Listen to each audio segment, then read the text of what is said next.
Hello mga mare, good evening po sa inyong lahat. Kami lang ba? Pag-araw ng linggo, automatic dito na kami sa harap ng TV dahil inaabangan namin si Jessica Soho. Siyempre mga mare, hindi mawawala ang aking kape. Masarap talaga habang nanonood ka ng TV tapos umiinom ka ng kape, kumakain ng mga kutkutin sa tindahan. Sa mga oras nga yan, mga mare, maaga pa pero pinasara ko na yung tindahan. Siyempre, ayaw na maistorbo. Ito namang si Jutsawa habang nanonood kami kung ano-ano sinasabi sa akin. Sabi niya pagkatapos daw naming manood dito, siyempre, mag-shot puno daw kami. Rogone, o kaya mga patakla kanini, kaya rin uminom kape. Painuman na ako kanong alak. Yun nga ang alak na yun, mga mare, binigay pa nung bayaw ko, nung kinasal sila.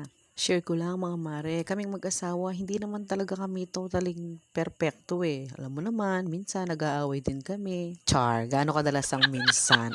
So eto na nga.